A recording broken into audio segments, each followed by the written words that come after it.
Halló? Halló, én vagyok. Zsuzsi. Széke Zsuzsi, megint Zsuzsi. Hát Zsuzsi, Figyelj, a gyereked van. Na beültünk a kocsiba, most már úton vagyunk, csak a fontos házszám kéne. Figyelj, légy szíves. A házszámot mondd meg, légy szíves, mert oda megyünk. Figyelj, légy szíves. Megkezded? Itt volt? Szokál lesz már, hát nem igaz, hogy nem tudod megmondani a házszámot. Azzal ne foglalkozzál, jó? Azzal légy szíves, Lacinak. Nem tudom adni a Lacit, mert vezet. Hova vezet? Még a gatit vezetnek. Kereszténybe megyünk, lefele. A faszomat megcsókol, a faszomat! Ezt magadnak köszönheted, Szivikém. Hogyha utaltál volna 100 000-et, lehet, hogy meggondoltam volna magam, de most már megyünk lefele, nem érdekel. Én meg tájvédéket, én nem baszlak meg, és én nekem...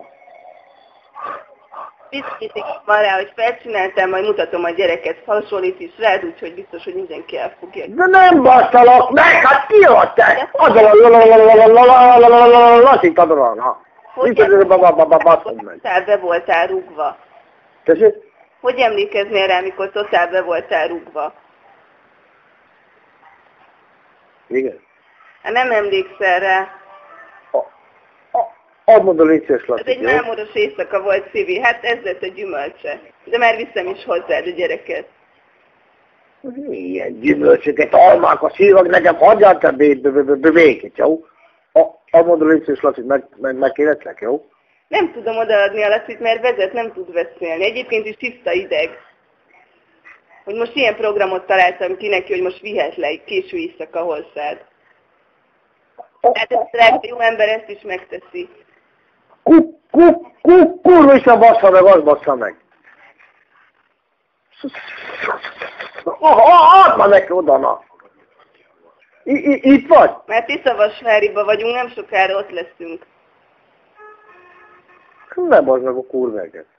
Most már csak a házszám kéne, mert egyébként az összes szomszédot föl kell csörgetni, hogy hol laktok. De úgyis megtudom, úgyhogy jobban jársz, elmondod. Nekem te hagyjál békét, jó? Nem hagyok békét, most már mondom, ott leszek mindjárt. De nem basszalak meg, nekem hagyja te békémet, jó? Egy szoba fürdőszobával már jobb, hogyha most előkészítitek. Takarítsátok is ki, mert egy kisgyerek nem mehet oda a putriba. Azért, hogy Milyen putriba? Mit beszélsz te? Milyen putriba? tiszta szoba kell tiszta fürdőszobával. Viházom, nem putri! Csinálni, hogyha nem lesz ott. Tiszta szoba, tiszta fürdőszobával, megmondtam. Semmi keresnivalód nincs ott, megértetted? Kisgyereknek igényei vannak. Megértheted. Szívi. Semmi keresnivalód ott nincs, megértetted? Felcsináltál, drágám, akkor most már viseld a következményeket. Ó, ha megkaplak, egyszer. Advalvalat, a faszom húzom a szájába. Hát Lacitól is majd megkapod a magadét, ne féljél. Ő is mellettem áll.